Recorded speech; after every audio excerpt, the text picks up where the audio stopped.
Bueno, buenas tardes. ¿Qué tal? Buenas Hola. tardes. Buenas tardes. Buenas tardes. Hola. Hola, hola. Bueno. Hola. Hola a todas y a todos. Gracias ¿Qué tal? Gracias por participar. Hola. Hola, ¿qué tal? Bueno, gracias por participar. Les queremos decir que somos un conjunto de agrupaciones que trabajamos en el Ateneo Néstor Kirchner, situado en Mitre, Italia, en Florida Oeste. Bueno, y que de un tiempo a esta parte venimos haciendo nuestro trabajo por Zoom y YouTube. También les queremos contar que tenemos a una compañera que hoy no podrá estar con nosotros y nosotras, que es concejal. Me estoy refiriendo a la compañera Laura Braiza, ¿no? Así que bueno, le mandamos un saludo desde acá. Hoy nos reúne la memoria de uno de los hechos más aberrantes de la historia nacional e internacional, que fue el cobarde bombardeo a civiles en la Plaza de Mayo en 1955. Junto a los fusilamientos de José León Suárez, marcan el comienzo del terrorismo de Estado en la Argentina. Bueno, la reunión la llevarán a cabo los compañeros, profesores Guillermo y Giana de Lucha y Vuelve y Oscar Edelstein de Nuevo Encuentro. Muchas gracias a los compañeros Guillermo y Oscar.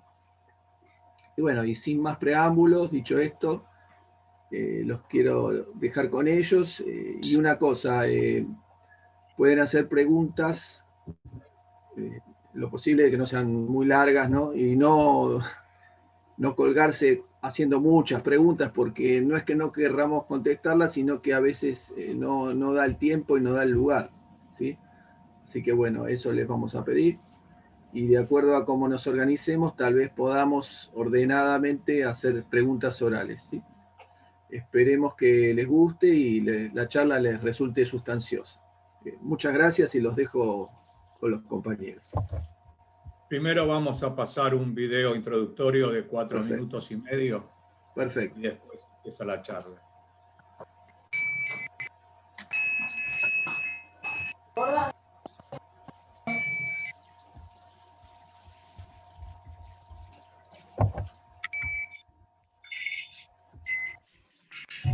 Una vez sucedió esto en Plaza de Mayo.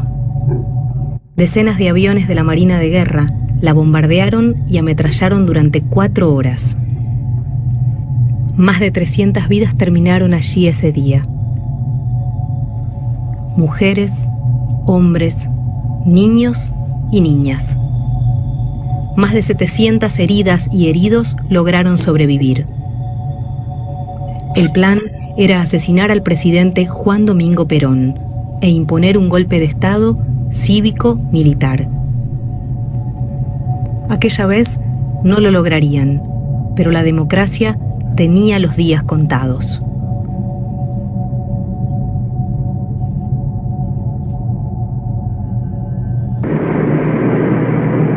Yo iba por el bajo en el trolebús 303. Eran como las 11 de la mañana y aparecían los aviones así, 3 juntos. Dejamos de trabajar justo al mediodía y se empezó a escuchar los bombardeos. Porque los aviones iban en círculos, iban a Montevideo y volvían.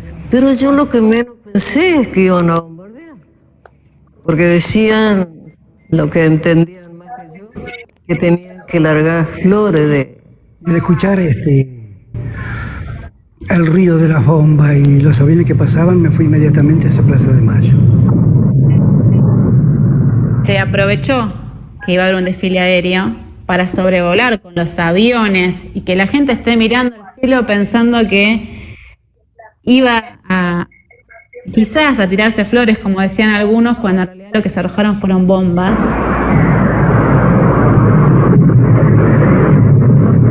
La primera bomba que cayó, las esquirlas me cortaron la pierna. Cayó una bomba por un micro, de colegiales. El último asiento del trolebús eran todas chicas que viajaban todos los días conmigo. Estaban todas muertas. Cuando se destrozó el micro, quedó todo de costado y yo quedé ahí en la calle. Pero cuando quise levantar, a mí me faltaba la pierna.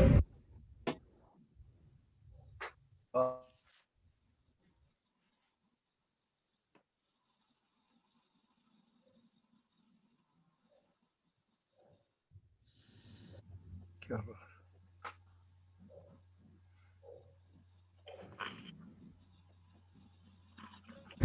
Bueno, y las esquirlas me dan en el tobillo izquierdo, me lo sacan completamente, me rompen el zapato. Tuve el golpe y no lo pude solucionar antes, hasta me causó la incapacidad. Una vista de esa quedé nulo, no veo más.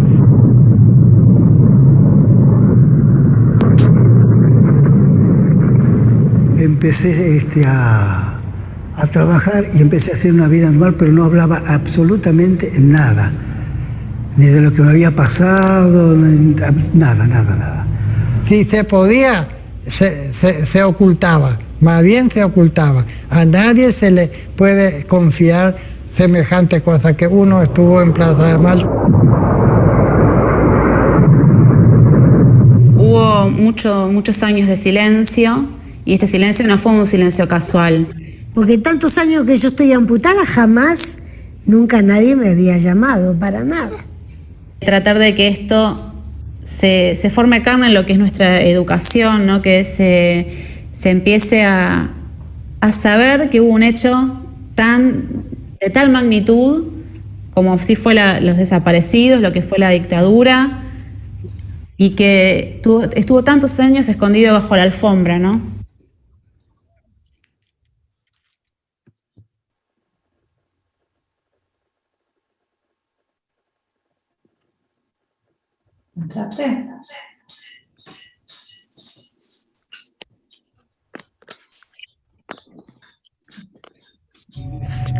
Una vez sucedió esto en Plaza de Mayo.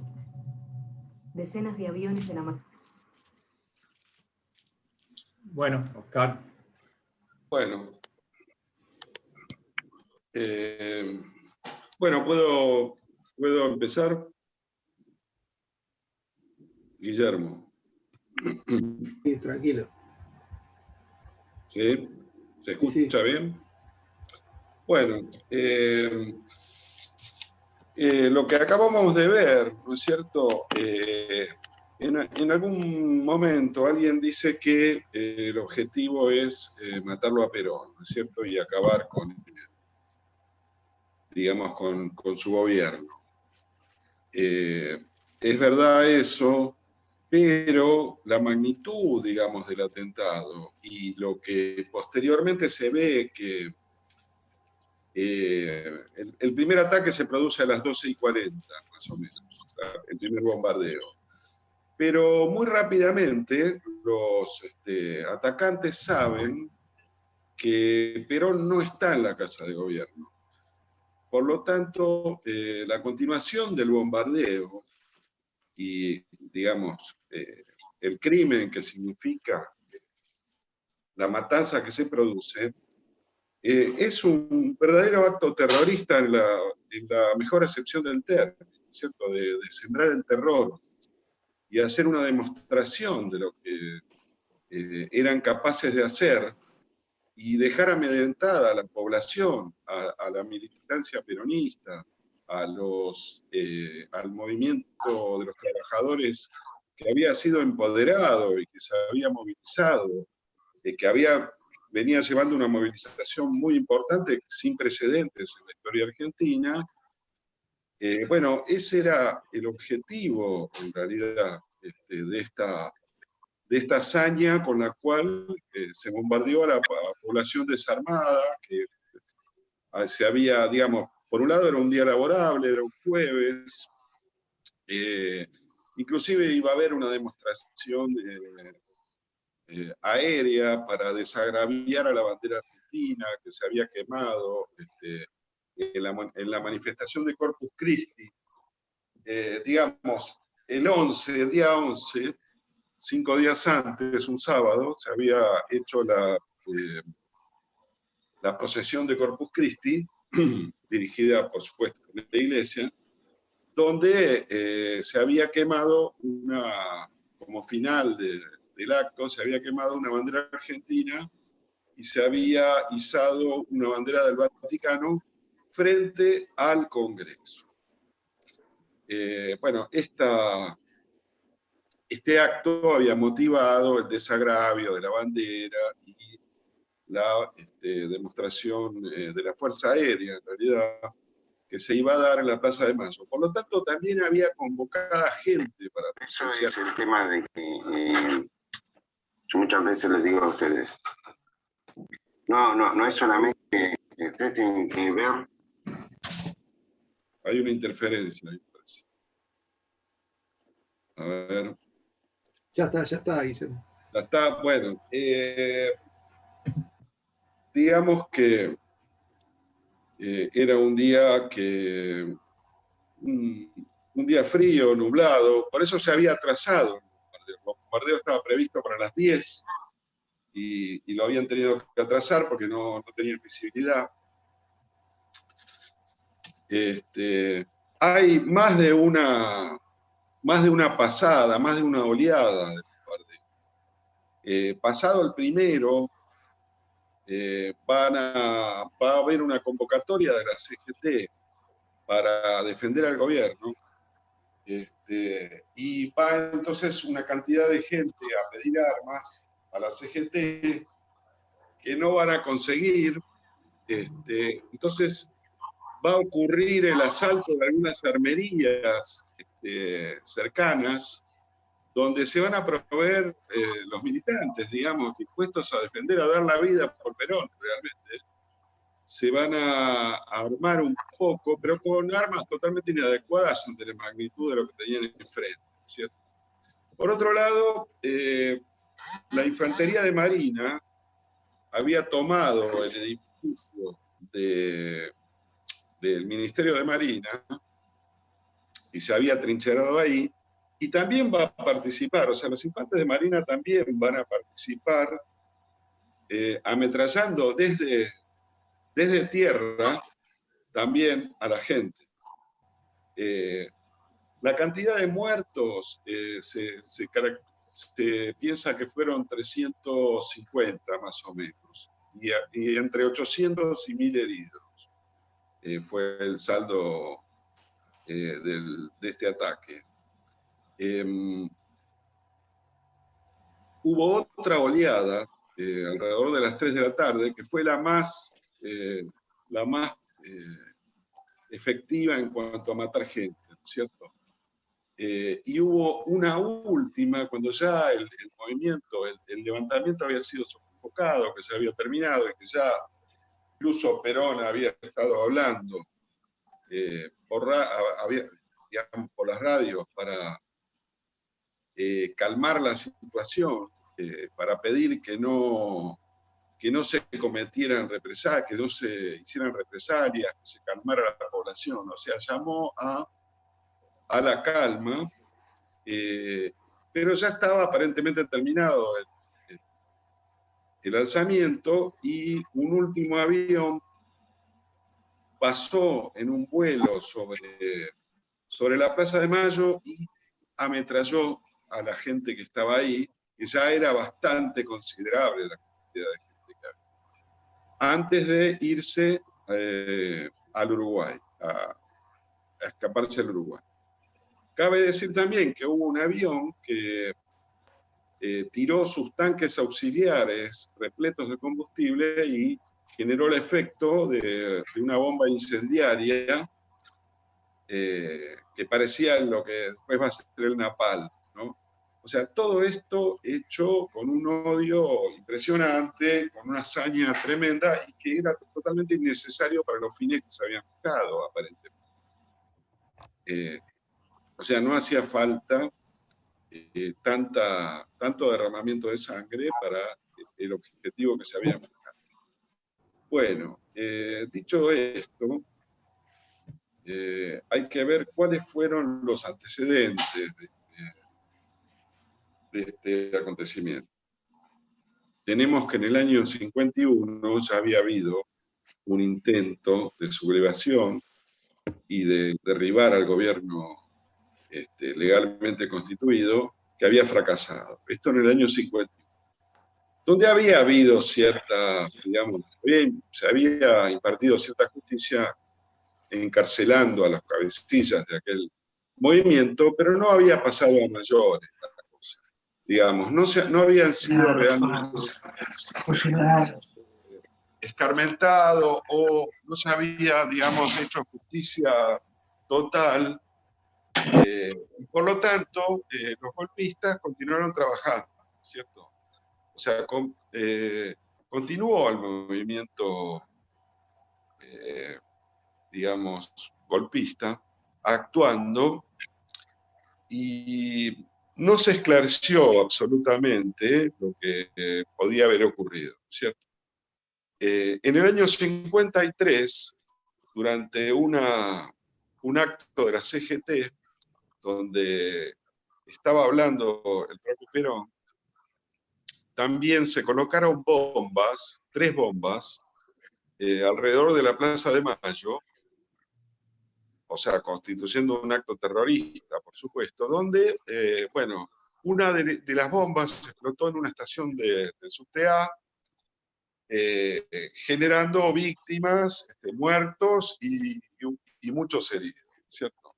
O sea, este fue un antecedente de lo que podían llegar a ser los golpistas, estos sectores que querían terminar a toda costa con el gobierno peronista y que no veían por la vía de las urnas que eso fuera posible, ¿cierto? La popularidad de la que gozaba el gobierno peronista era abrumadora, a pesar de que sí existía algunas críticas y algún descontento importante en algunos sectores que muchos habían perdido privilegios, otros se quejaban de una falta de canales de expresión,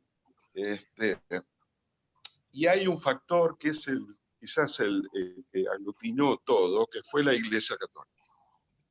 El descontento que no se expresaba de otra manera o que no tenía posibilidades de triunfar por medio de elecciones o por medio de las vías legales, comenzó a ser canalizado por la Iglesia Católica.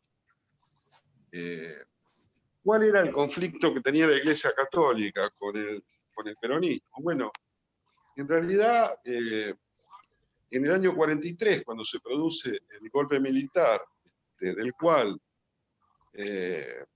Perón va a ser, digamos, va a surgir Perón propiamente, hay una alianza muy clara entre ese gobierno militar y la Iglesia.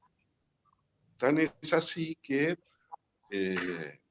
la Acción Católica constituye, los cuadros de la Acción Católica se convierten muchos de ellos se convierten en funcionarios de ese gobierno. Se instala, se decreta la enseñanza religiosa católica en las escuelas, obligatoriamente, por primera vez desde que, digamos, en el 80 del siglo XIX se había roto con esa alianza con la Iglesia.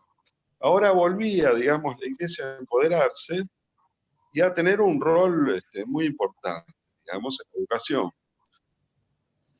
y en otros aspectos de la vida. Entonces no se entiende muy bien por qué con el tiempo se fue deteriorando la relación entre el peronismo y la Iglesia, cuando en un principio inclusive la Iglesia había apoyado al Partido Laborista en las elecciones en las cuales gana su primer gobierno Perón, ¿cierto?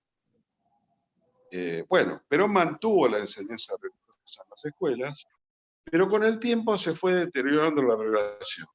Una de las posibilidades de explicar esto era que la Fundación Eva Perón, que se crea, si mal no recuerdo, en 1948, comienza a dedicarse a las tareas, a la asistencia social, que anteriormente era una tarea que se ejecutaba por asociaciones privadas de beneficencia o por, digamos, ligadas a la propia iglesia. Entonces había ahí, aparentemente, una competencia donde quedaba, ante la efectividad de la acción de la Fundación Eva Perón, y su idoneidad, digamos, para realizar lo que llamaba a la propia Eva justicia social y no limosna, no beneficencia, diferenciándola, dándole una calidad absolutamente distinta. Bueno, esto generaba, digamos, un descontento en la iglesia porque perdía cierto protagonismo en lo que era uno de sus roles tradicionales, que era la caridad, la beneficencia, digamos, el ocuparse de los pobres. Ahora, claro, como acabo de decirlo, era la acción de la Fundación Eva Perón era de un carácter absolutamente distinto y respondía también a otros objetivos, ¿no es cierto? Bueno, esto fue distanciando a la iglesia del peronismo. También sucedió que comienza a haber, sobre todo a partir de la muerte de Evita, una suerte de religión peronista, popular, espontánea, donde existe, por ejemplo, la posibilidad de la santidad de Evita, donde también había ocurrido que en varios discursos Perón había hablado de que el peronismo realmente practicaba el cristianismo, o sea, el mensaje cristiano de Cristo real, y que la iglesia, bueno, como todos sabemos, sobre todo las jerarquías eclesiásticas o digamos, las autoridades máximas de la iglesia estaban bastante alejadas, digamos, de lo que había sido o de lo que significaba el mensaje cristiano. Entonces, en ese punto también el peronismo venía a ser la acción real del cristianismo,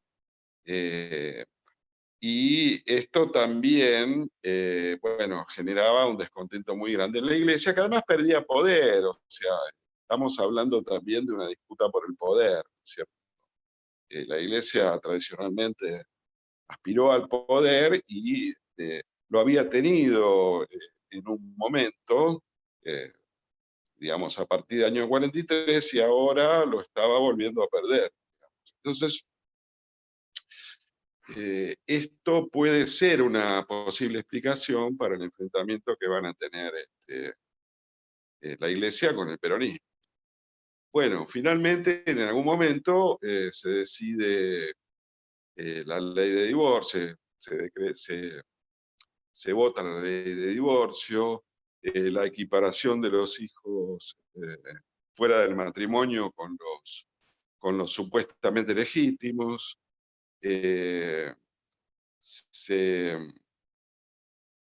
va a hacer la ley de profilaxis, que significaba la legalización de la prostitución.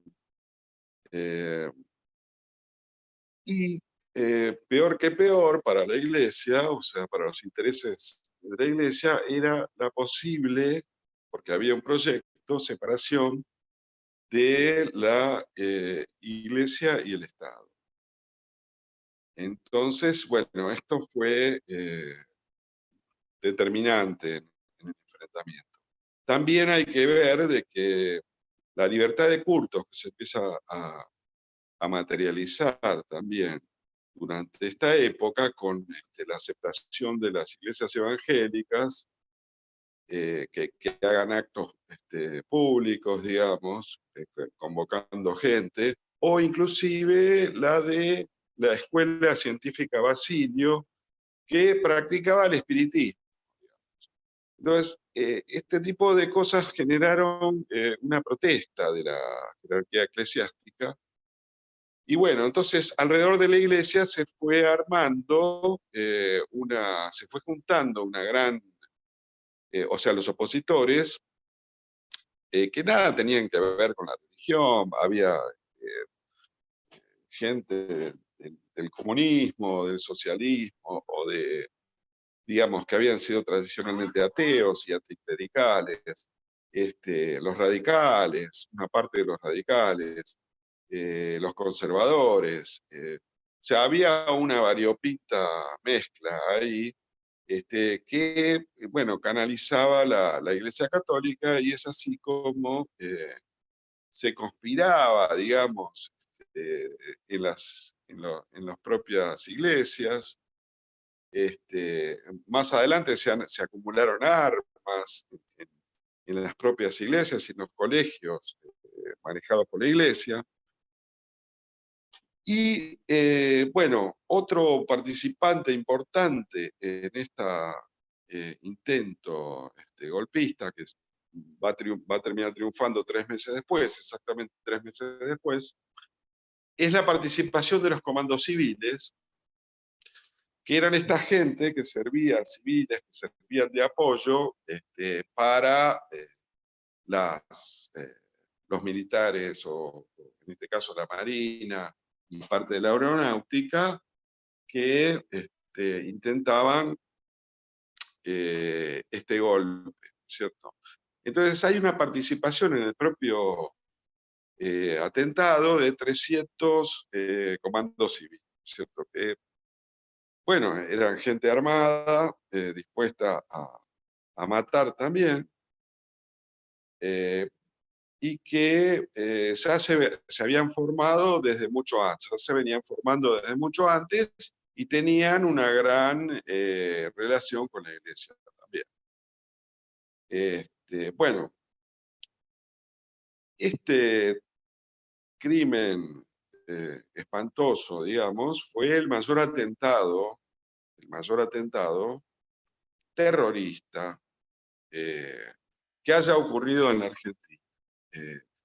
Y hubo un evidente silenciamiento durante décadas, donde no se habló de esto, apenas se habló. Se rescató la memoria de esto a partir del gobierno de Néstor Kirchner, y la Comisión por la Memoria, digamos, los organismos de derechos humanos oficiales fueron los que le empezaron a dar y hicieron un informe detallado acerca de los sucesos que habían ocurrido en este día, ¿no? Bueno, el silenciamiento llegó al punto de, en las escuelas, en la educación, en el periodismo, en los medios de comunicación, durante décadas, llegó al punto de que fuera más conocido el episodio de la quema de las iglesias, que ocurrió posteriormente y que no fue que no emanó ninguna orden del gobierno para que se hiciera esto. Fue lo que más quedó resaltado en todo ese periodo como lo que había sucedido en ese momento, ¿no es cierto? Entonces, bueno, es súper importante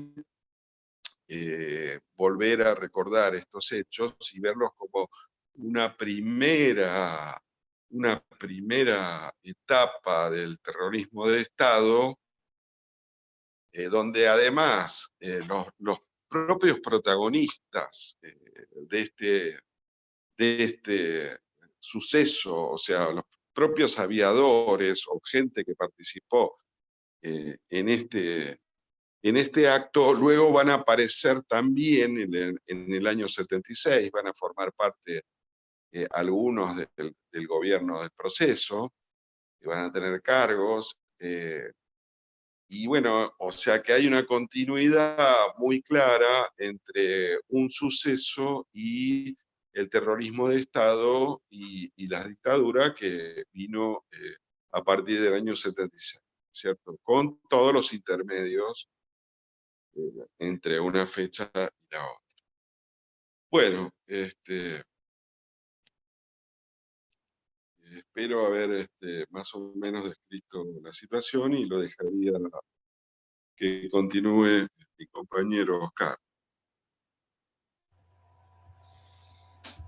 Bueno, gracias, Guillermo. Ahí está. Gracias, Guillermo. Dos cositas previas, me parece. La primera, que acabo de ver la que está Laura Braiza, que habían dicho que no podía estar, así que la incorporamos a este conversatorio. ¿Sí? Se nos coló.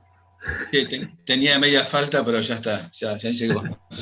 Aunque sea un ratito, dije, llego aunque sea un ratito, pero participo un rato de este espacio. Gracias, Laura. Gracias por el saludo. Bien. Y me parece importante, se nos escapó en la introducción comentarles que nuestra idea era trabajar hoy dos acontecimientos, no uno solo. Los bombardeos y los fusilamientos 55-56, tal cual como está planteado en el flyer. De tal manera que vamos a hacer dos intervenciones cada uno. Por lo tanto, Guillermo, te pido que la próxima la hagas más corta, porque tenemos pautado un poco menos de tiempo, si no, no nos queda tiempo para la gente. Es fundamentalmente por eso. Igual tu exposición fue suficientemente abarcativa y clara como para no tener que cortarla, pero igual, viste, como para dejar un poco de espacio a la intervención, que era la idea del conversatorio, que entre todos también podamos intercambiar puntos de vista e información, ¿no es cierto? De acuerdo. Claro. Así que bueno, lo primero que me parece que debería plantear yo es desde dónde hablo. ¿Cuál es, desde dónde me nutro yo? ¿Cuál es mi perspectiva? ¿Desde dónde hablo? Y básicamente yo no hablo desde una tradición familiar ni desde un punto de vista de clase que me haya ligado a el peronismo en esa tradición, ¿no? Como el fin de una explotación indigna y el fin de un sometimiento de una clase social que se asumía a sí misma como una clase dirigente y que el peronismo, por supuesto, emancipó.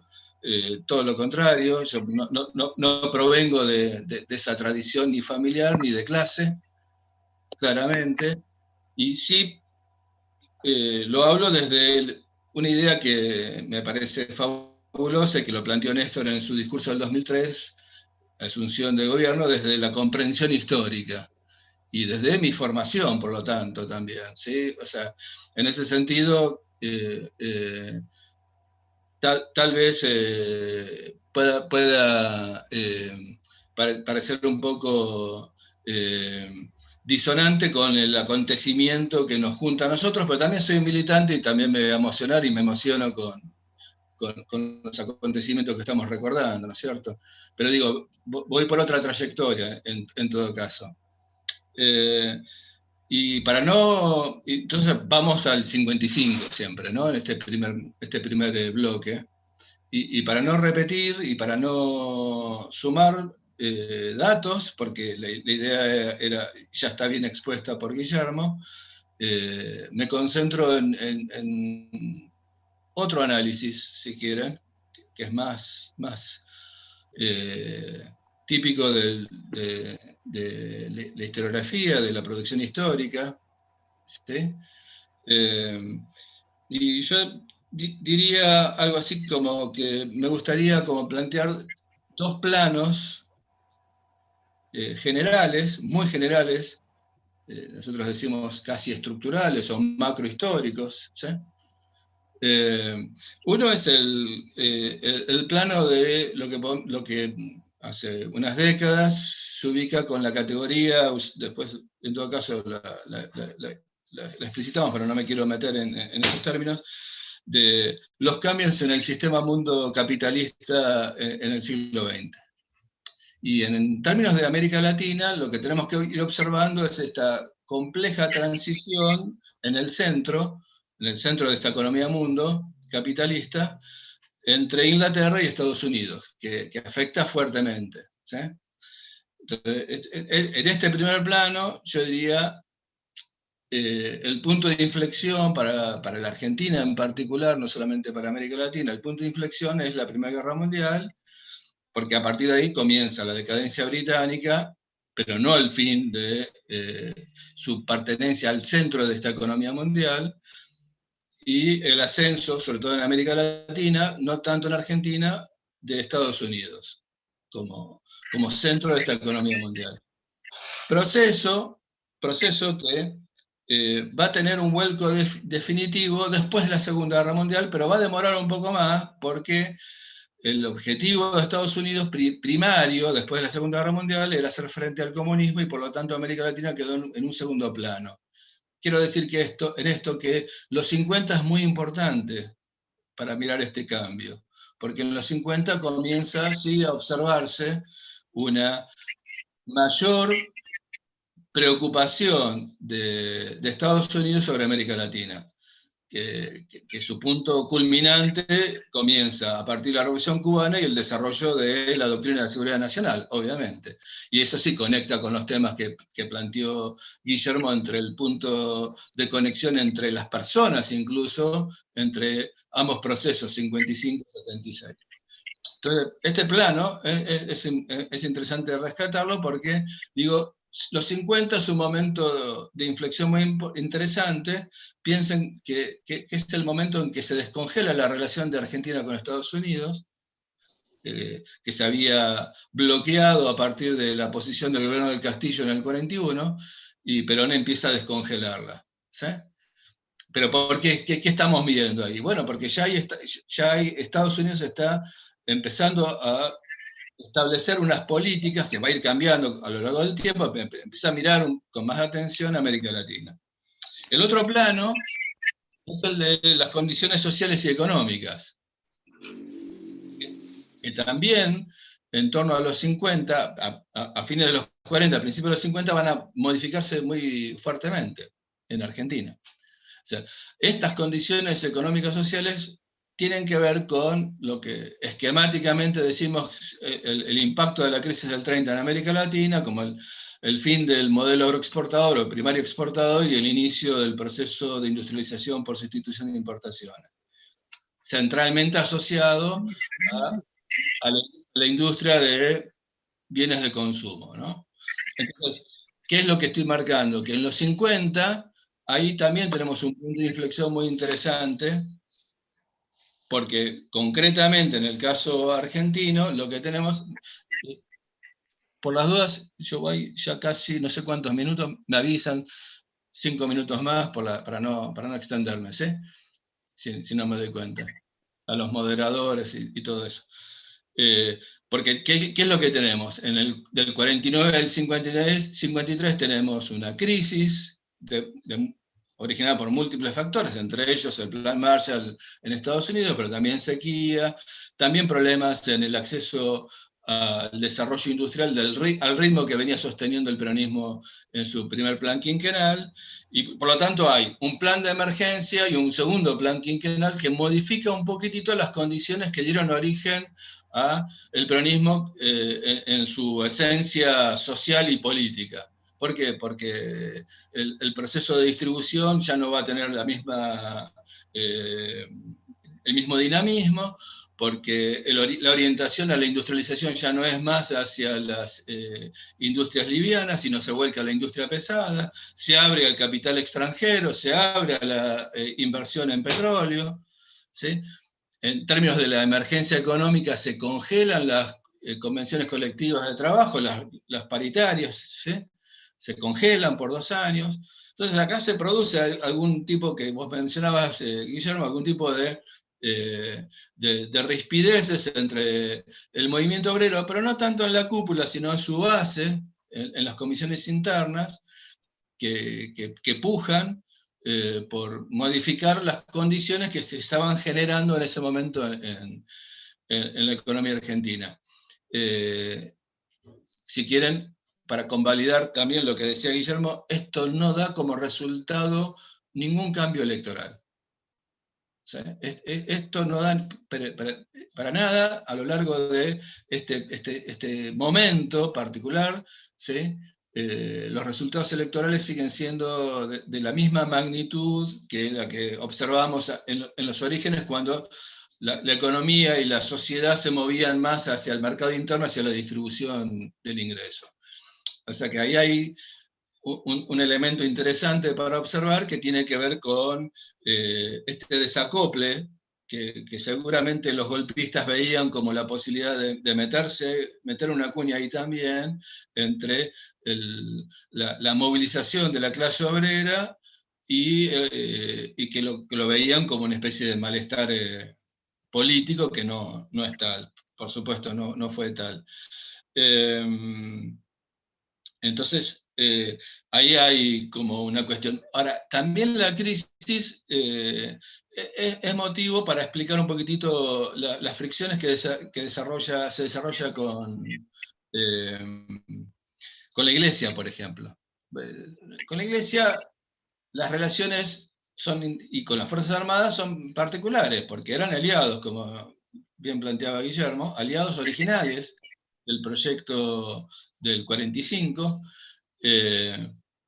pero esto no quiere decir que viesen con los mismos criterios políticos que los que veía Perón el movimiento. Así que ahí hay como también discrepancias en torno al desarrollo, que en torno a la crisis, una de las cosas que me gustaría recordar de este momento es cuando el peronismo va hacia la peronización de la educación, que es un tema que es interesante también, porque justamente refiere al giro en relación con la Iglesia Católica.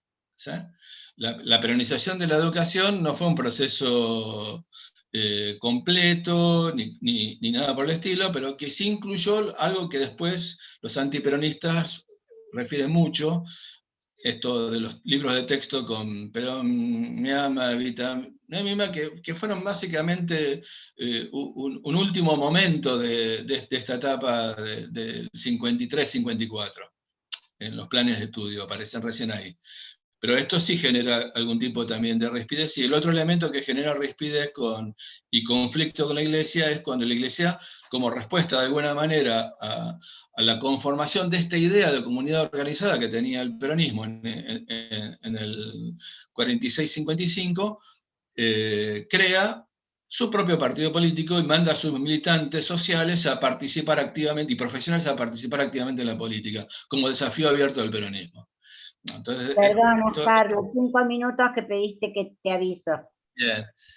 Creo que lo último que tendría que decir, que me parece que ilumina mucho más todo este proceso del 55 y de la violencia que se desata en torno al 55, es que esta etapa de la historia está dominada por dos identidades políticas muy fuertes, como bien lo estudió varios antropólogos, sociólogos, historiadores, la identidad antiperonista, que surge antes que la identidad peronista, y obviamente la identidad peronista, y dentro de la identidad antiperonista lo que se alumbra, y esto es lo biográfico que mencionaba al principio, una construcción, una representación, un imaginario, que es que la identidad antiperonista refleja la clase media, con la ambigüedad que significa esta definición, ¿no es cierto? Pero bueno, me quedo por acá. ¿Sí? Gracias, Susana, por el recordatorio. Y si te parece, Guillermo, vamos al segundo bloque, que tiene que ver con los otros acontecimientos que queremos recordar. Bueno, voy a ser más breve. Esta vez voy a nada más que mencionar. A partir de que sube Aramburu, digamos, primero el golpe primero está Lonardi, a los 2 meses ya la línea dura, digamos, más, aunque toda es línea dura, la más dura todavía, Aramburu, la dictadura de Aramburu y Rojas de vicepresidente, obviamente persigue a fondo a toda manifestación peronista, llegando a hacer un decreto que prohíbe la propia mención de la palabra Perón, de la palabra peronismo, de la marcha, etcétera, etcétera. Cualquier tipo de símbolo peronista es considerado ya un delito directamente. Bueno, hay una persecución, se intervienen los sindicatos, se encarcela un montón de dirigentes peronistas, políticos y también sindicalistas, digamos. Y entonces va a comenzar lo que se llama la etapa de la resistencia. O sea, el pueblo, la mayoría de los trabajadores, intentan, bueno, de alguna manera resistir, sabotear este gobierno, esta dictadura, esta persecución, y esto se manifiesta con pequeños sabotajes en el trabajo, como por ejemplo romper máquinas o demorar actividades, inclusive se ponen bombas, se fabrican bombas caseras, que son relativamente inofensivas o inofensivas directamente, pero bueno, que crean un efecto como que hay una militancia activa que no se resigna a lo que pasó, que quiere que vuelva Perón, que lo dejen volver. O sea, comienza una etapa de pequeñas acciones, pequeños sabotajes y muchas huelgas. Por otro lado, militares peronistas, que se habían mantenido peronistas, digamos, recordemos que el ejército no había participado de los acontecimientos de junio, ni tampoco de bueno, en septiembre obviamente que sí, pero digamos que se mantenía un núcleo de miembros del ejército que continuaban siendo peronistas, y que bueno, no estaban conformes con la situación, y esto va a ser, digamos, en junio, porque también estaríamos conmemorando los sucesos de junio de 1956, donde, bueno, el general Valle, que había participado durante los sucesos un año anterior, había estado del lado de los leales y había participado en la represión de la sublevación. Bueno, se cree posible poder hacer un golpe, tomar el poder, sacar a la dictadura, y por lo tanto organiza una sublevación que, bueno, va a ser rápidamente sofocada, va a ser descubierta desde antes también, ¿no es cierto?, por los servicios de inteligencia, y, bueno, lamentablemente va a fracasar, y también va a arrastrar a sus civiles, o sea, había civiles que estaban involucrados en esto, una gran parte van a terminar siendo fusilados en Lanús,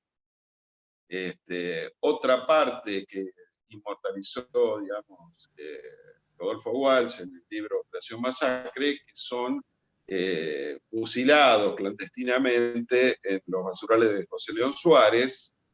Recordemos que el gobierno militar, la dictadura, en algún momento decreta la pena de muerte, pero esto sucede antes, o sea que ni siquiera tienen la legalidad, entre comillas, que les podía haber dado un decreto.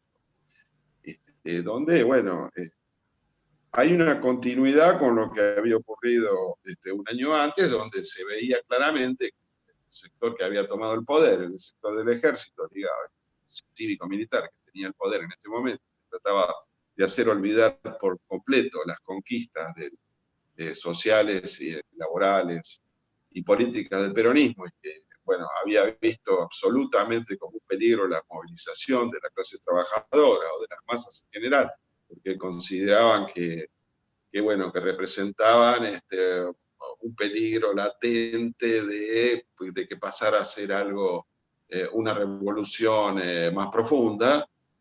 Bueno, entonces no tuvieron ningún problema en sofocar esto, no tuvieron ninguna duda en que tenían que terminarlo de la peor manera. O sea, también mostrando una continuidad o un antecedente de lo que iba a pasar en la década del 70, ¿no es cierto? Bueno, entonces, Lavalle pasa a ser un héroe, digamos, de la resistencia, Valle, nada que ver con la Valle, ¿no? Vaya, nada que ver.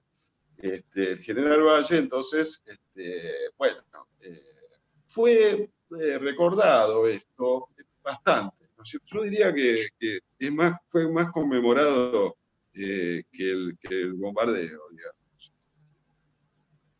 No sé por qué tampoco.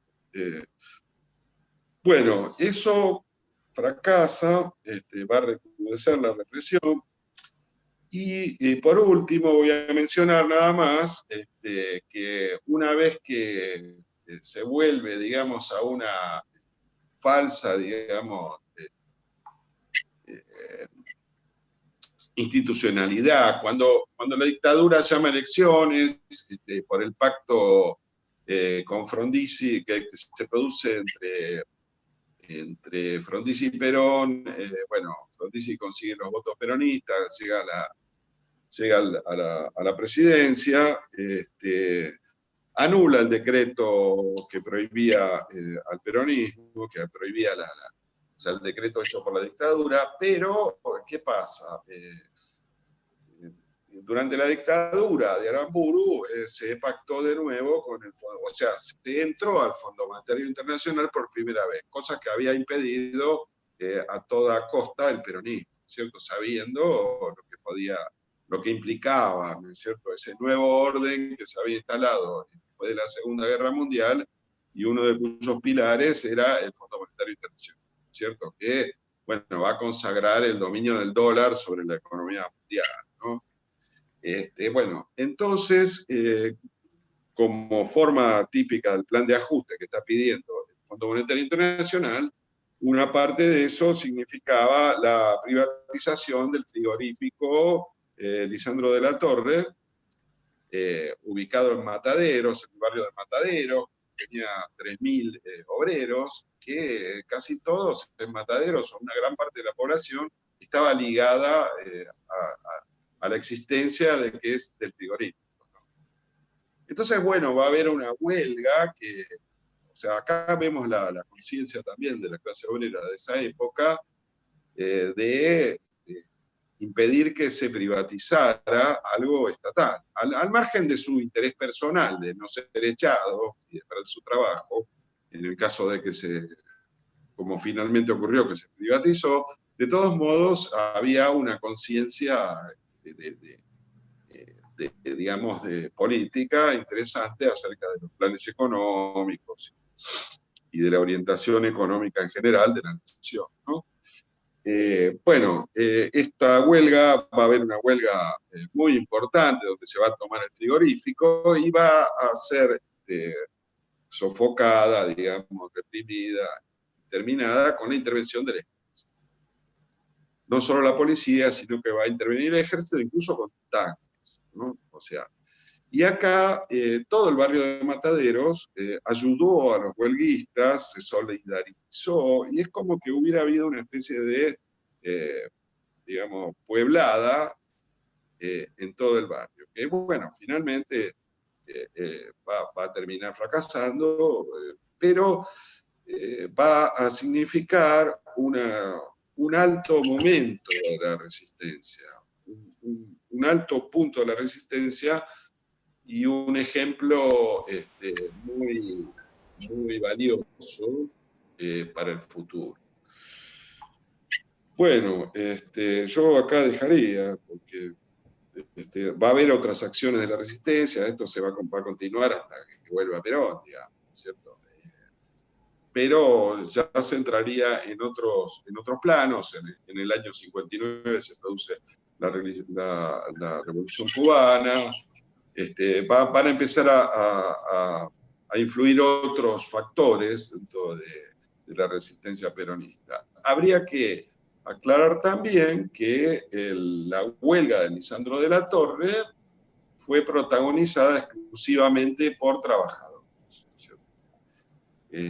Bueno, acá yo entonces, cumpliendo con la premisa de no hablar mucho, ya lo dejaría aquí y lo pasaría a que continuara Oscar, si le parece bien.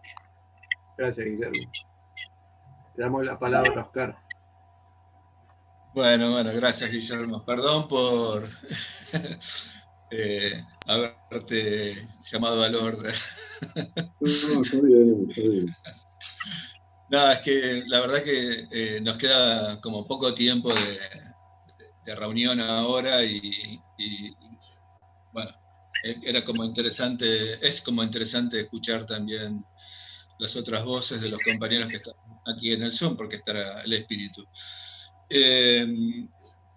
Yo, para este momento, en torno a este acontecimiento que recordaste vos, Guillermo, yo había pensado en dos cuestiones generales también. En dos cuestiones generales. Una que tiene que ver con cómo mirar al peronismo a partir del 55. Y no pretendo englobar toda la experiencia del peronismo, pero sí por lo menos reflejar tres prácticas centrales en el periodo de la proscripción, por cierto, ¿no? De proscripción y dictadura sería más correcto hablar, ¿no? Proscripción 55-66 y dictadura 66-73. Entonces, en ese marco, lo primero que podría pensar o proponer es un peronismo como una lucha a largo plazo, que es la lucha por el retorno de Perón y del peronismo al gobierno, ¿sí? Y que es, por lo tanto, contestataria al poder en ese momento, el poder de la Libertadora, el poder de los militares como control de los gobiernos civiles posteriores a la Libertadora, y que está encarnada en la resistencia, ¿sí? En este marco que bien contó el significado de la resistencia recién Guillermo. Y otra práctica que podemos recortar, y que no necesariamente es alterna, opuesta, sino que a veces se solapa, y que una se junta con la otra en algún momento, a veces se diferencia, es un peronismo como una lucha de corto plazo, de golpear y negociar, que estuvo más bien encarnada después del Lisandro de la Torre, sobre todo, por Bandor, y por el bandorismo, como corriente política del peronismo. ¿Sí? Y podría pensar en una tercera práctica, que es el peronismo dentro del proceso, o como parte del proceso de radicalización política, sobre todo juvenil, que eclosiona a partir del cordobazo. ¿Sí?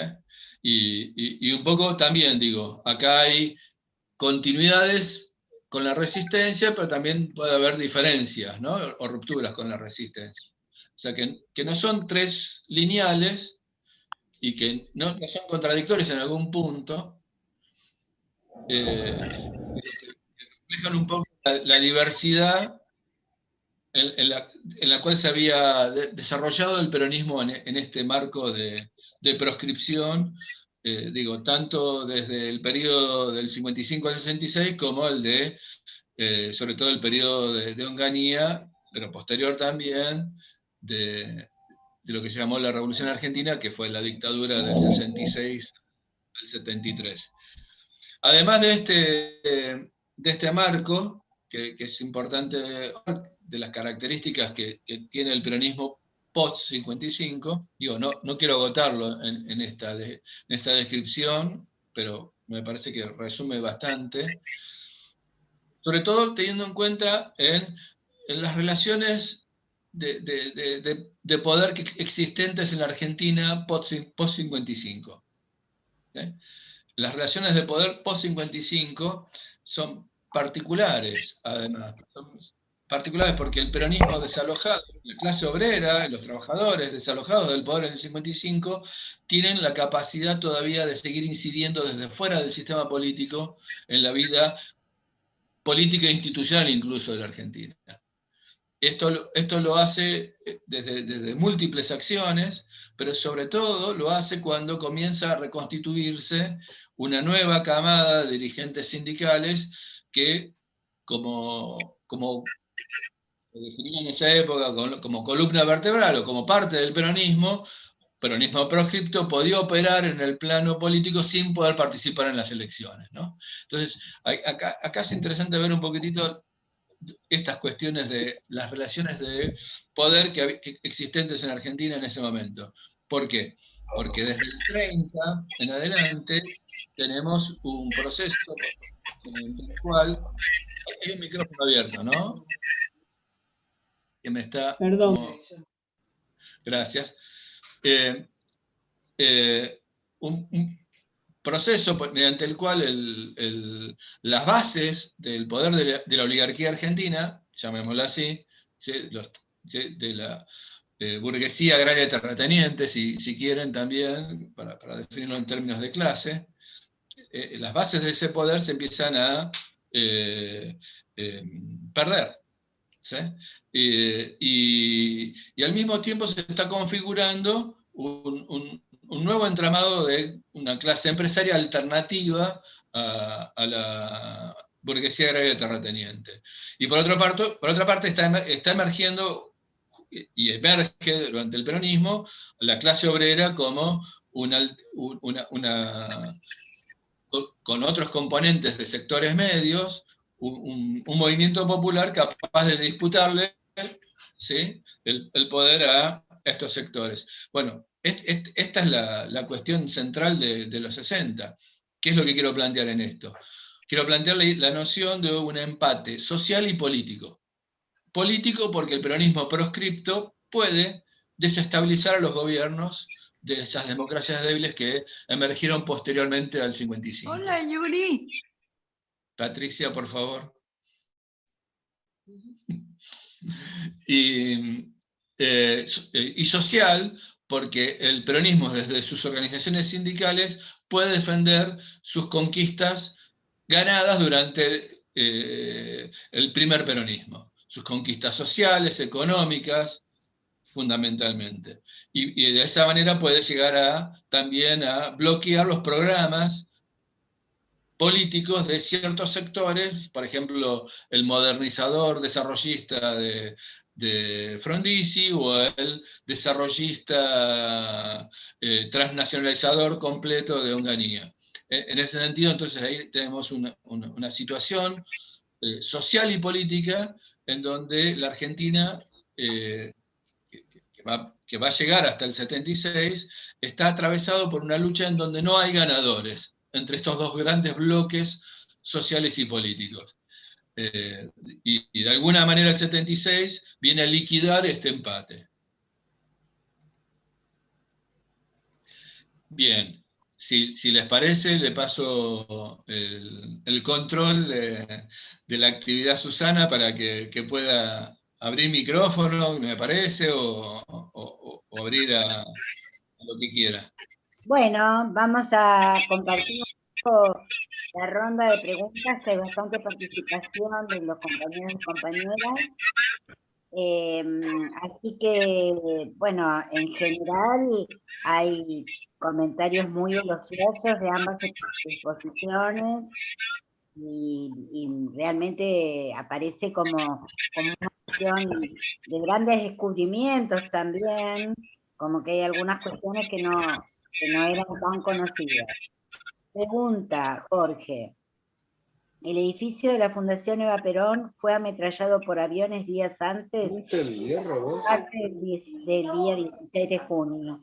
Es famosa la anécdota de que un empleado de la Fundación, al llegar al edificio ya terminado, encuentra en las escalinatas un dedo de una de las gigantescas 10 esculturas de 3 metros de altura de las esculturas del trabajo. Es verdad, esas esculturas estaban instaladas en el techo de la fundación, etc. ¿Esto es cierto? Creo que a Guillermo esto, ¿no? Porque es de la primera parte. ¿Qué sería si ese mismo, si fue atacada con antelación al 16? Eso es lo que pregunta, si fue ametrallado por aviones días antes o como parte del bombardeo. Bueno, yo pienso que no, o sea, ninguna fuente lo menciona eso. O sea, el bombardeo ocurre el 16 a partir del mediodía, claramente. Ahora, yo tenía 4 meses cuando ocurre el bombardeo, por lo tanto, pues se me puede escapar algún dato, pero ese me parece que no figura en ninguna parte.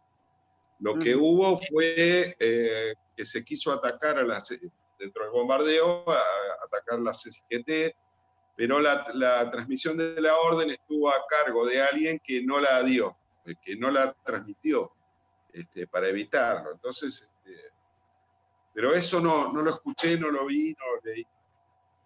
Bien. Y la pregunta siguiente es si participó en un avión Francisco Manrique, si eso está o no confirmado.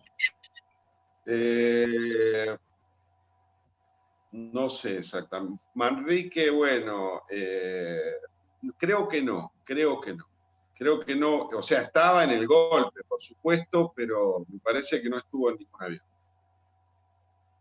Pero no estoy absolutamente seguro. Yo puedo contestarla esa, porque me parece que no, porque creo que está preso. Pero Manrique estuvo en una conspiración de 1953 para bombardear un tren donde viajaba Perón. Es el mismo ejemplo. Esa conspiración fue descubierta y Manrique terminó preso. Por eso me parece que en el 55 no estaba. Digamos, compartía el espíritu, no me cabe ninguna duda. Y eso lo conozco de primera mano por un pariente político que era de la Marina y estaba en la conspiración, y que era el jefe de los aviadores. Y cuando le dijeron que el plan era bombardear un tren, el tipo antiperonista y dispuesto a matar a Perón, dijo bombardear un tren no. Y Manrique era el que estaba en esa conspiración. Figura en varios libros eso, pero después él fue preso y me parece que en el 55 todavía estaba preso. No estoy seguro de ese detalle. Bien. Bueno, hacemos una y una, Susana, ¿te parece? Dale, Pablito. Bueno, Adriana pregunta para el profesor Edelstein. Teniendo en cuenta la reacción de la oposición de aquel momento, si consideras que la peronización de la educación fue beneficiosa o contraproducente. Dice que lo pregunta porque ha sido criada en una familia antiperonista y era un tema recurrente. No, claro. El concepto de peronización de la educación es un invento, no es una categoría que podamos expresar como... ¿Qué quiere decir un invento? Eso es una síntesis, es una forma de nuclear un conjunto de medidas, nada más. ¿Sí? Y parece un poco grosera, así dicha, ¿no? Pero es un lugar común en la historiografía mencionar esto. Dentro del proyecto del peronismo, sobre todo en esta segunda etapa, se ajusta bastante más fuertemente la idea de una comunidad organizada que tiene que orientarse más unidamente hacia el objetivo, porque estábamos en un proceso complejo en términos económicos y sociales. Entonces, bueno, ahí hay como un par de cuestiones para ver, ¿sí? Luego, si la peronización de la educación se entronca con una tradición más laica y menos religiosa, habrá algunos que lo consideren como un proceso relativamente mejor, otros lo verán a la inversa, como algún retroceso, ¿sí? Pero sí significó claramente un problema en relación con la educación religiosa y la injerencia de la Iglesia en el sistema educativo, que era básicamente el corazón del cual el proyecto político de la Iglesia quería desparramarse, ¿no es cierto? Y lo que hace el peronismo es desparramar el proyecto político de Perón, a partir de eso. Quiero decir esto, para que quede claro. Hace un año, por ahí me extiendo un poco, hace un año comenzaron levantar una serie de notas de distintos historiadores y opinadores, incluso docentes, diciendo que la educación durante la etapa kirchnerista fue como cuyo objetivo era justamente transmitir ideología. ¿Sí? Bueno, y para eso tomaron una serie de elementos, manuales, programas de estudio, los diseños curriculares, etc. ¿Sí? Y arbitrariamente armaban como una especie de cliché alrededor de esto. ¿Sí? Cuando usamos la idea de peronización de la educación, da la impresión también de que están, para llevarlo al periodo anterior, da la impresión también que es una representación en la que entran un montón de cuestiones que hay que explicitar y que hay que estudiar mucho más en detalle, y no específicamente la idea de la representación, de que parece que el objetivo del peronismo era que salgan todos afiliados del peronismo. Esto no sucedía con la idea de peronización de la educación. ¿Sí? Esto no sucedía, no era el objetivo. El objetivo de las políticas públicas del peronismo básicamente estaban vinculadas a lograr consenso a las políticas que desarrollaba el gobierno, pero no buscaban un adoctrinamiento, que es lo que nos acusaron, por ejemplo, ahora hace un año, de los objetivos de la educación desarrollados, por ejemplo, en la provincia por el kirchnerismo, por Scioli, por ejemplo. ¿Sí? Supuestamente. ¿Sí? Lo cual pone en relieve la dificultad de expresar conceptos que hay que desarrollar mucho más puntualmente para entenderlo. Digo de vuelta, la idea de peronización de la educación era crear un consenso, nada más. Un consenso, o sea, los objetivos generales de la Argentina peronista. ¿Sí? Y esto no implicaba ni adoctrinamiento, ni convertir a todos los niños y jóvenes y adolescentes en peronistas. Muy lejos de esta idea. ¿Sí? Como para que quede un poco claro qué representa esta noción de peronización, ¿no? Bien, la siguiente pregunta dice, ¿es posible que el estudio histórico no se centre solo en el pasado cuando se intenta abordar al peronismo? O sea, lo que se estudia como desde el cordobazo, no desvincularlo de la consolidación del, a mi juicio, impropiamente llamado kirchnerismo, como diferenciado justamente del peronismo y parte obvia del mismo.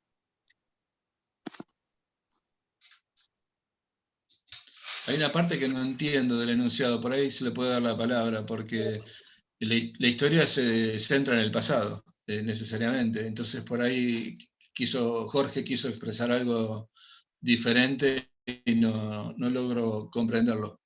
No sé si vos, Guillermo, lo comprendés tampoco. Yo no. Jorge Sanada es el que se expresa. Espera que le damos la palabra. Dale, por favor. Ahí, Jorge, si querés. No, pero tenés que desilenciarte en tu propia computadora. Abajo a la izquierda, Jorge, podés habilitar el micrófono, el dibujito del micrófono. Ok. Ahí está. Hola. Bueno, muchísimas gracias.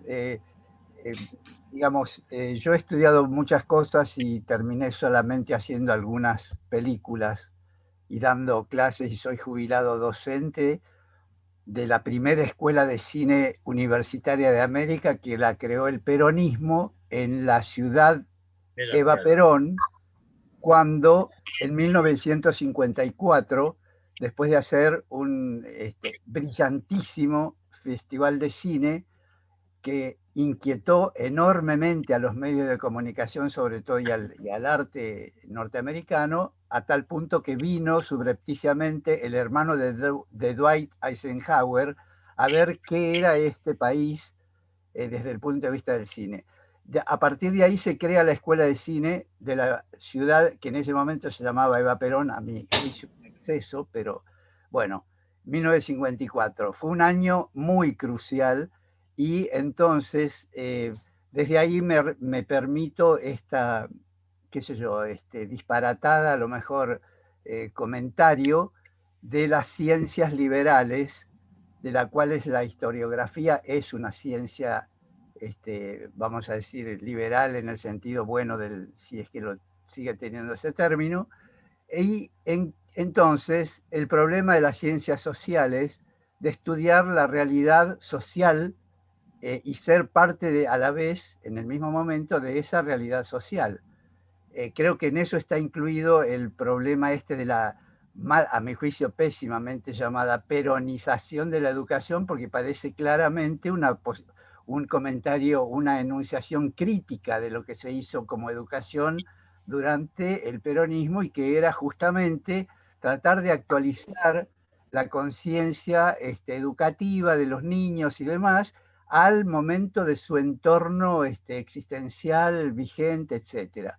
Entonces, desde ahí es que creo que el peronismo también le movió el piso a esa concepción secular de las ciencias sociales y de esta cosa, como lo acaba de comentar el brillante compañero joven Oscar, que la historia es el estudio del pasado.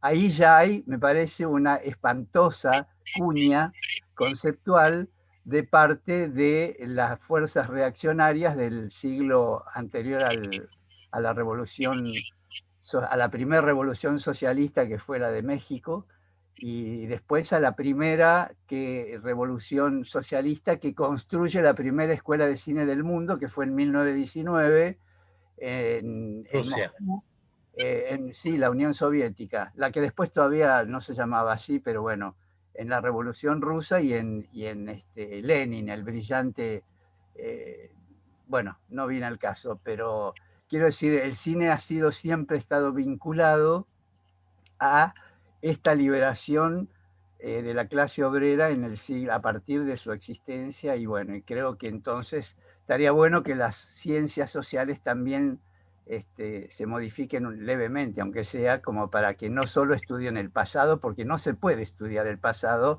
sin denigrar el presente, creo yo. Gracias, chau. Einstein, decías vos, me parece, Jorge, como realizador, fundador. No, Eisenstein. No, Eisenstein viene después. Bueno.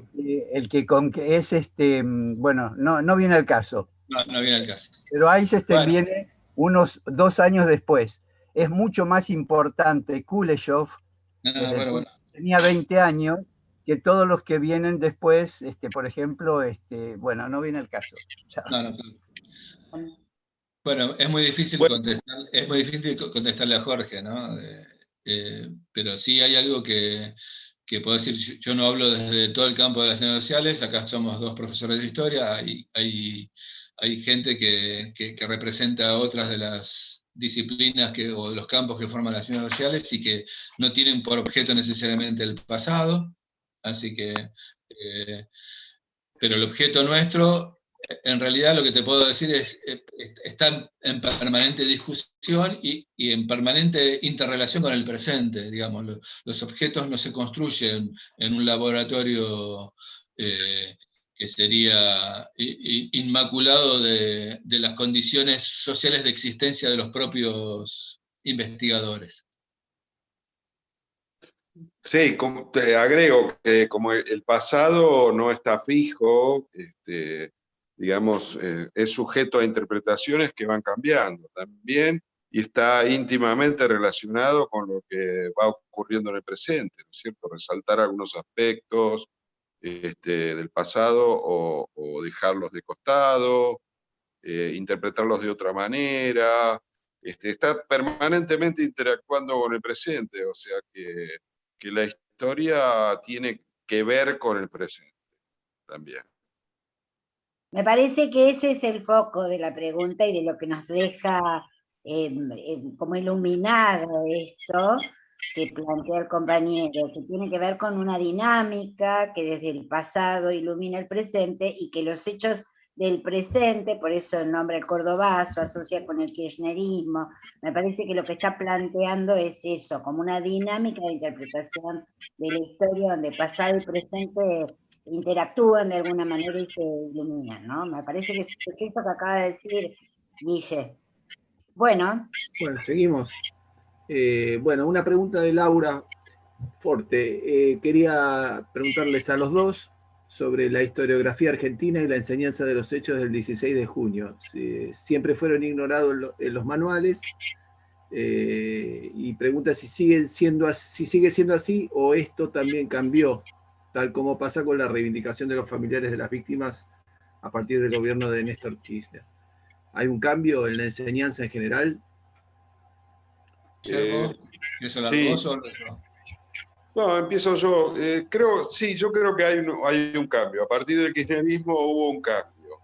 De todos modos, por ahí no está tan conectado, tan considerado como un antecedente o como el comienzo del terrorismo de Estado. Está mucho más contado, está mucho más, se le da muchísima más importancia, digamos, que en el pasado, como ya les había dicho, la quema de las iglesias era más importante en la historiografía.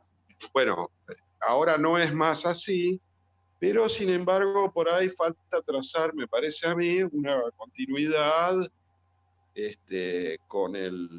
con lo que fue después el proceso en la década del 70, y marcarlos como una unidad, ¿no es cierto? Como algo que está junto.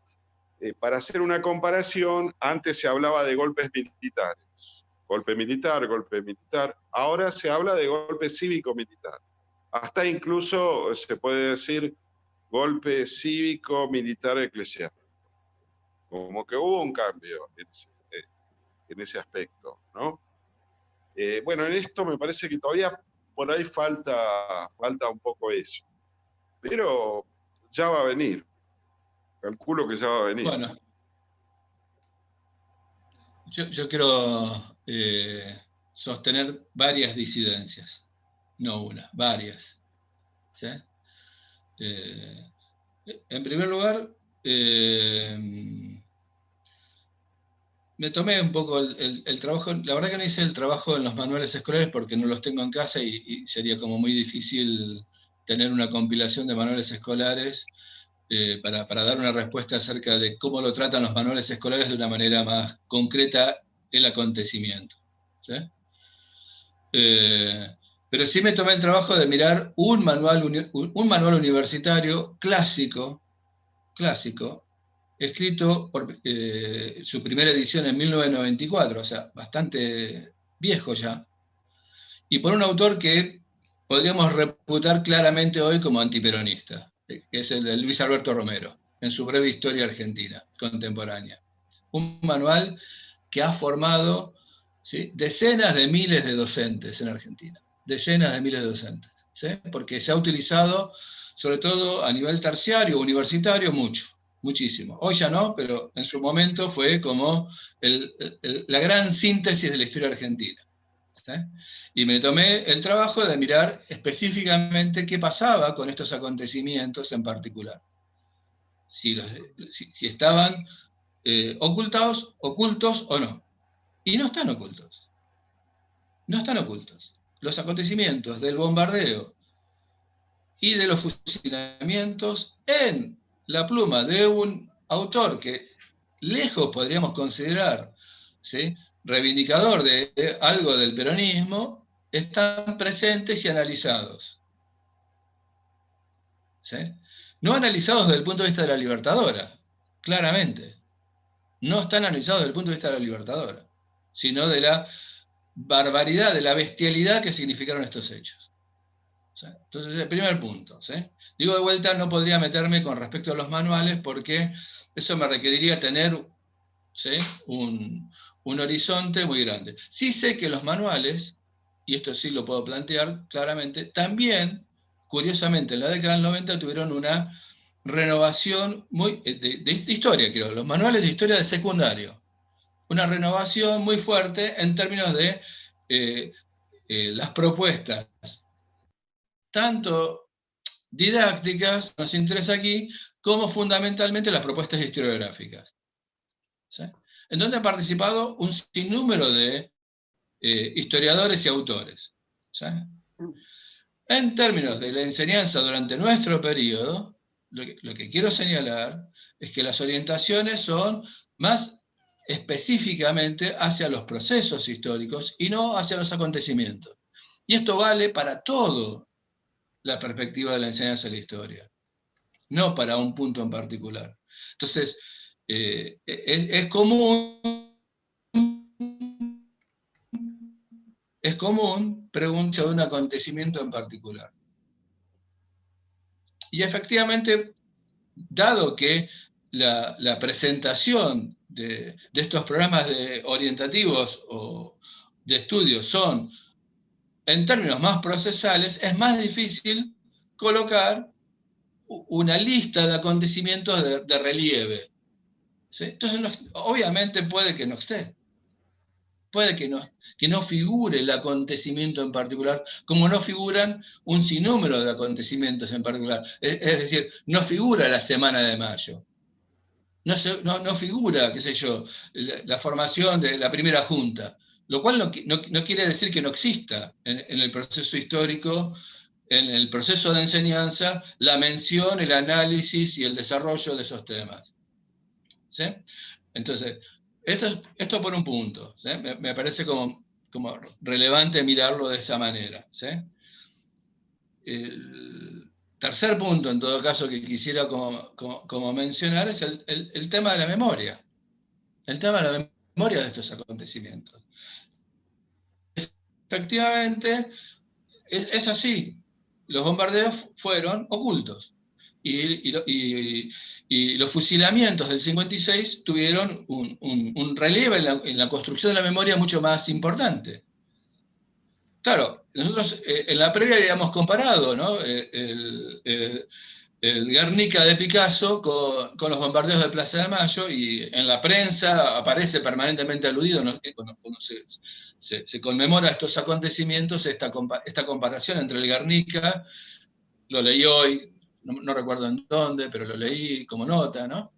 El bombardeo de Guernica como ha tenido un relieve más importante en la memoria histórica de la humanidad, y estos bombardeos que sucedieron en Plaza de Mayo ni siquiera en la Argentina han sido recogidos durante tantos años.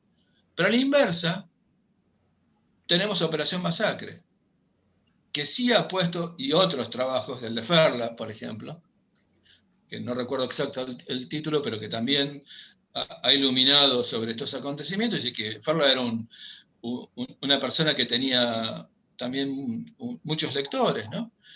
Y que en todo caso, lo que tenemos que observar aquí es que la construcción de la memoria justamente tiene estos artefactos. ¿Qué son estos artefactos? Los artefactos de la cultura, que alguien preguntaba, creo que me parece que Norma preguntaba, acerca de la construcción de la memoria. Ahora, nótese que fue el propio Perón, después de los bombardeos, el que evitó hacer hincapié en la lista de los damnificados, porque su estrategia política Estamos perdiendo. Lo llevaba más hacia la pacificación. Perdón. ¿Se me ve un poco? Sí, dale.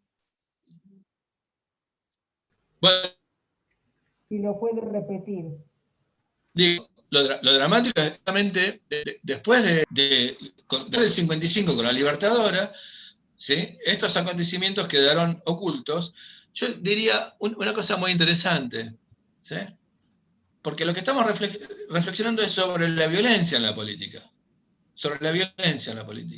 ¿Y quiénes eran los intelectuales y componentes civiles de esta violencia política del 55 y 56? ¿Quiénes eran? ¿En dónde aparecen? No en el 76, sino en el 83. ¿En dónde aparecen? ¿sí? Aparecen en aquellos que quieren construir un discurso que todos conocemos, que es la teoría de los dos demonios, donde los culpables de la violencia política son dos componentes enfermos de la sociedad argentina, pero el resto de la sociedad, partidos políticos y la gente común, como dirían en aquella época, estaban afuera de ese elemento. Entonces, el 83 tampoco significó retomar este trauma de la violencia política que no se inicia en los 70 y que se remonta, como bien decís vos, Guillermo, a esta época del 55-56. Los que construyeron esta vía democrática que hoy tenemos a partir del 83, ¿sí?, preferían ocultar las características de la violencia política. Y esto se revela también en un problema nuestro. Y cierro con esto, porque si no me voy de tema. Que es las denominaciones. Nosotros, para repudiar este acontecimiento, usamos el término terrorista, que es una forma de demonizar este hecho. Pero es una categoría que no nos sirve para analizar este acontecimiento. Este acontecimiento, los dos acontecimientos, fueron hechos por las Fuerzas Armadas y de Seguridad. Son representantes institucionales, ¿sí? Podemos ubicarlo en términos de prácticas genocidas, pero no desde el terrorismo de Estado, ni de terrorismo.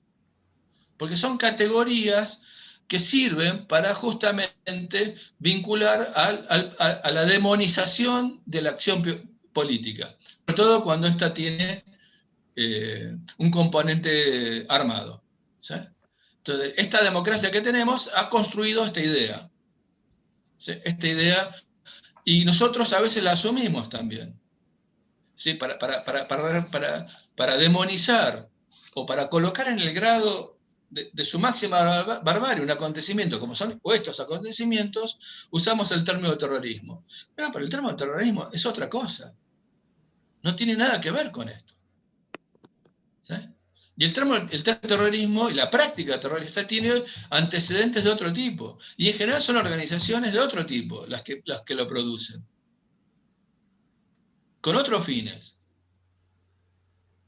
Acá lo que tenemos es organizaciones del Estado o paraestatales, en los dos casos.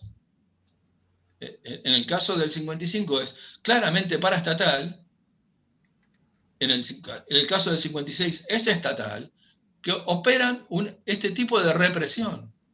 Y este es el tipo de violencia que tenemos que analizar. ¿Sí? Digo, esto como para entender un poco la complejidad de la memoria también. Porque utilizando el argumento de el peor acto terrorista de la historia argentina, en realidad fue uno de los actos más salvajes, pero esto hay que después interpretarlo en términos más conceptuales. Y el término terrorismo me parece que, digo, no soy un experto en esto, pero los puedo remitir a quien reflexiona sobre esto en todo caso, pero no nos ayuda a la construcción de esta memoria colectiva nuestra. Perdón, Susana. Sí, no, por favor. Junto 2, hay una pregunta que es si ustedes tienen idea de si alguien que haya participado en estos hechos aberrantes se arrepintió, y por qué creen ustedes, los expositores, que nunca el peronismo llevó a la justicia estos hechos aberrantes. Paso un poco la pelota a Guillermo, si querés, no sé. Porque yo hablé recién mucho. Yo no escuché que nadie se arrepintiera de eso. La verdad que no lo escuché. Y con respecto a... Es una buena pregunta, la de por qué no se juzgaron estos hechos. No hubo concretamente una denuncia, digamos. No lo sé, la verdad que no lo sé. Pero es una muy buena pregunta. Muy buena pregunta. Bueno, la Comisión de Familiares de Víctimas de los Bombardeos recién se constituyó hace muy poco tiempo. ¿sí? Durante el gobierno de Cristina, si no me equivoco. Es decir, ahí no hubo un actor que impulsase los procesos, por lo menos de relación desde el Estado, que fue lo que hizo Néstor. Básicamente que el Estado, a partir del impulso de una comisión que se fue estructurando, tomase, bueno, Néstor básicamente pidió perdón en nombre del Estado a las víctimas de los bombardeos. Entonces, el primer paso que no solamente es reparador, sino que además, desde el punto de vista de la construcción de memoria, es central, porque ahí después empezó a elaborarse, bueno, esto que estábamos diciendo, los artefactos que permiten la construcción de esta memoria. Ahora, ¿por qué recién, a partir del 2003 esto sucede? Es porque estamos cuestionando, a partir del 2003, las condiciones en las que construimos esta democracia. Por la crisis del 2001 la estamos cuestionando. Y porque hay una movilización social que la cuestiona también. Porque es una democracia neoliberal la que construimos al final. Hasta el 2001, quiero decir, ¿no? Entonces, bueno, estamos perdón, Oscar, sí. Quiero decir que estamos en los 90 minutos, pasados los 90 minutos, y creo que Rubén Moldes pide la palabra. No, para contestar esto, cuando volvió el peronismo en el 73 hubo una ley de amnistía y se decidió borrar el pasado. El concepto de revisar el pasado, que estaría involucrado en lesa humanidad, por eso es posterior. El que lo trata jurídicamente bastante bien es nuestro benemérito Lorenzetti en un libro. Y una vez que hay una ley de amnistía aprobada por un Congreso, es como que el pasado queda borrado. Después, ahora, cuando se trata de terrorismo de Estado, lesa humanidad permite revisarlo. Y es una excepción que el mundo ha avanzado hacia eso. Empezó después de la Segunda Guerra Mundial, pero yo creo que nuestra jurisprudencia está vinculado con el Tratado de Costa Rica, la Constitución del 94, y la anulación de las leyes de obediencia debida y punto final. Por eso los bombardeos es como el fusilamiento de Dorrego, algo similar me parece. Por eso nunca se los buscó para castigarlo. Eso solo para no alargar la exposición. Bueno, muy buen aporte, Rubén. Realmente ayuda mucho al entendimiento general. Bueno, ¿había alguien que tenía alguna mano levantada? ¿Queda alguien pendiente?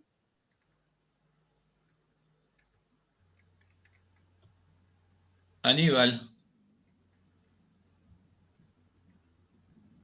Me parece que había una mano levantada. ¿Así? Aníbal está. Yo había pedido la palabra en el chat. Bien cortito voy a hacer, en función del tiempo. Primero, muchas gracias, Guillermo, muchas gracias, Oscar, por la conversación que tuvimos, la exposición que cada uno tuvo. Gracias, Luchi Vuelve, gracias, Nuevo Encuentro, por ayudar a seguir pensando. Y en este recorrido entre el pasado, que nos ayuda a pensar el presente, y desde el presente pensar el pasado, comparto una reflexión y hago dos preguntas. Mi reflexión tiene que ver me hizo pensar cómo también en aquel momento la derecha o estas fuerzas políticas sacrifican al pueblo en pos de su objetivo político, y me hacía pensar en la actualidad, en los discursos que estamos teniendo en contra de la cuarentena, o en contra de la vacuna, o en contra del aislamiento, cómo también sigue estando en pos de un objetivo político en detrimento de la salud, del cuidado del pueblo, ¿no? En este juego que ustedes plantean de ida y vuelta, de esto que vos decís, esta discusión que se dio hace un ratito, a mí me hacía pensar en esto. Y por otro lado, dos preguntas. Una que es más anecdótica, que en algún momento me ha llegado que los aviones cuando se iban de la plaza pasaron por acá e intentaron tirar una bomba al tanque que está sobre Constituyentes, ¿no? Que siempre a mí me hizo pensar en lo horroroso, digamos, la atrocidad y lo que, digamos, en lo que estaban dispuestos a hacer en pos de su objetivo político. Esa era una pregunta que tenía que ver con la historia. Y la otra es si este es considerado la primera vez donde el ejército argentino, bueno, vos recién dijiste, Oscar, una fuerza paraestatal, es cuando apuntan sus cañones en contra del mismo pueblo. Si esta es la primera vez donde nosotros podemos ver en la historia argentina que esto sucede contra civiles, ¿no? Contra el pueblo en ese sentido, digo. Bueno, tengo entendido de que se intentó bombardear el gasoducto, no el gasoducto, el tanque ese enorme que hay ahí en Constituyente, ¿no? En la General Paz, ¿te referís a eso? Sí. Y que no explotaron. Que le tiraron 2 bombas, pero que no explotaron. Por suerte. Y la otra cosa que decías era... Sí, las Fuerzas Armadas habían disparado sus armas contra el pueblo en otra ocasión. Obvio que sí. Pero no, fue la primera. Antes. Sí, había ocurrido antes en la Patagonia, en la época de Irigoyen, ¿no es cierto? La semana trágica. Claro, y también, sí, también en la ciudad de Buenos Aires, en el 19, ¿no?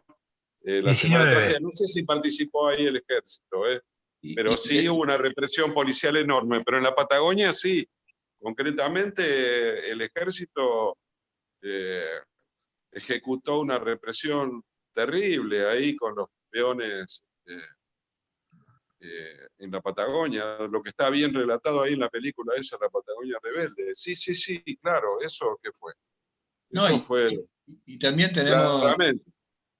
Y también tenemos todos los hechos de represión por fuerzas de seguridad y fuerzas armadas de nuestros pueblos indígenas, Napalpí. Bueno, claro.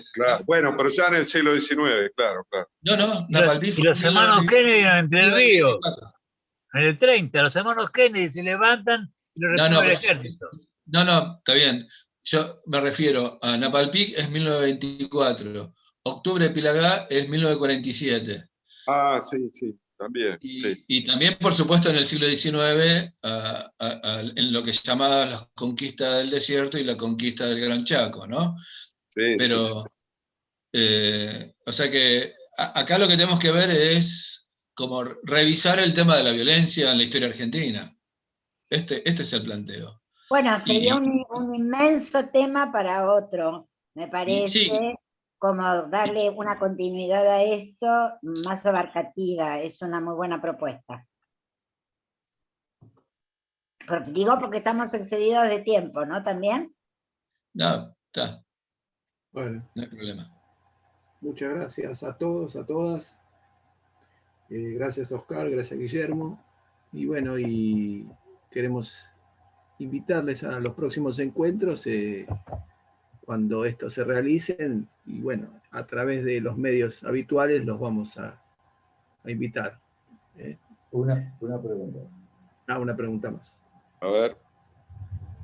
No me quedó muy claro si de vuelta habíamos quedado en que quizás cerraba o no, pero lo que quería en cierta medida, ya terminando, es decir, un poco como dijo Oscar, el tema de la violencia, ¿no? O sea, sacado lo que fue el siglo XIX, las sucesivas guerras civiles que abarcaron periodos enormes de tiempo, casi 65 años o más, adentrándonos en el siglo XX, podemos ver que ese conjunto de país que se estaba configurando, indudablemente siempre tiene latente 2 posiciones, digamos, de proyecto, ¿no? Uno que realmente quiere un proyecto de país nacional y popular, y otro que quiere un país neocolonial. Pero fíjense en cómo el incremento de la violencia se va sucediendo paso a paso y se repiten los mismos personajes. Pues si lo ponemos como una fecha de inicio en el siglo XX, digamos, la Semana Trágica, en ese enero del 19, con los talleres Bacena, que después Kriege Bacena y contra Bacena, ministro de Economía de la dictadura,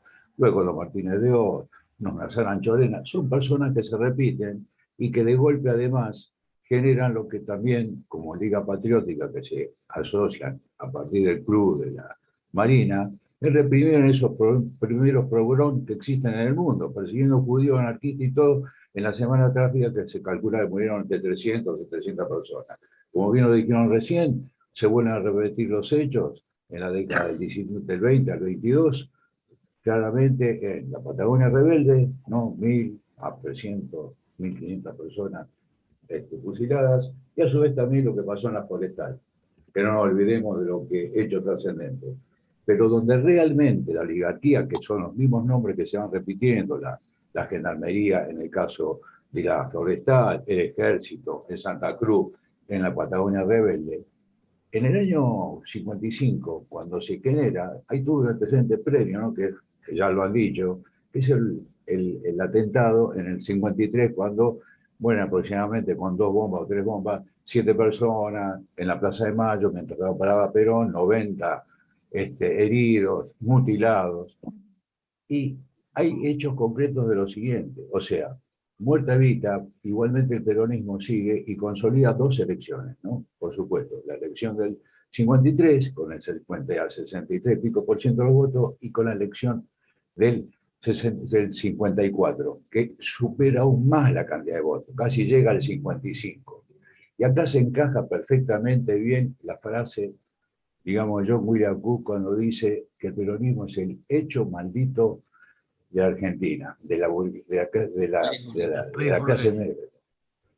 ¿Qué es lo que genera? Como dijo bien Guillermo cuando empezó a relatar, el objetivo era realmente, si lo mataban a Perón, venía bien, pero el objetivo era amedrentar, torturar y matar al pueblo argentino. O sea, realmente lo que era un escarmiento, porque no podían concebir una Argentina que hubiera podido, digamos, intentar transformar la sociedad, y en ese sentido era una venganza hacia el pueblo, porque si no, no hay otra explicación, como vos bien decís, de poder haber volado Constituyente y la General Paz del tanque de gas, haber durante 5 horas bombardeado, arrasando permanentemente y hasta tirando el último tanque de combustible, que es como una bomba napal. Solamente era, digamos, matar al pueblo, o sea, escarmentar al pueblo, porque sabían que a nivel de elecciones y de participación era invencible. Entonces trascendía la figura de Perón, era escarmentarlo, ¿no? Y que después, bueno, todos sabemos la historia, los fusilamientos, después lo que viene posterior y lo que se acontece a partir de la década del 70, del Cordobazo. Después no olvidemos que la Marina siempre participa en todo, el relevo es el sinónimo de lo que después el preludio va a venir, y acontece con los 30.000 desaparecidos. Pero en la historia siempre el centro es el conjunto del pueblo, que quiere un proyecto de país integrador, equitativo, igualitario, soberano, integrado a América Latina, y los sectores de privilegio que no te pidan asesinar ni matar, y solamente para defender su proyecto de país, que es un neocolonialismo. Así que bueno, esto era, que es como invitó Oscar a una reflexión profunda de la violencia histórica en Argentina, pero que siempre es y parte de los mismos sectores oligárquicos del poder. Bueno, con esto vamos cerrando, pero en realidad es un cierre que convida a una apertura. ¿No? Es un cierre que nos está como indicando que hay como muchas cuestiones para seguir charlando sobre esto. Así que bueno, ha sido realmente una reunión de muchísimo aprendizaje compartido. Agradecemos profundamente a ambos expositores y a todos y todas las compañeras y compañeros que nos han nutrido también con sus reflexiones, preguntas, comentarios. Y bueno, seguimos en este camino. Bueno, muchas gracias. Gracias. Muchas gracias. Una charla pronto de historia, porque me parece que este tema quedó con gusto a poco. Y es... Gracias a todos. Gracias a todos. Gracias por la compañeros. Escucha, Muchas gracias. Muy buena reunión. Muy linda. Felicitaciones. En el chat un link de un video que hay otro grupo maravilloso que tiene que ver con esto, por lo menos para mí totalmente conocido, Rescátenlo, que es Maten al ingeniero. Tiene que ver con esto, es una historia de investigación impresionante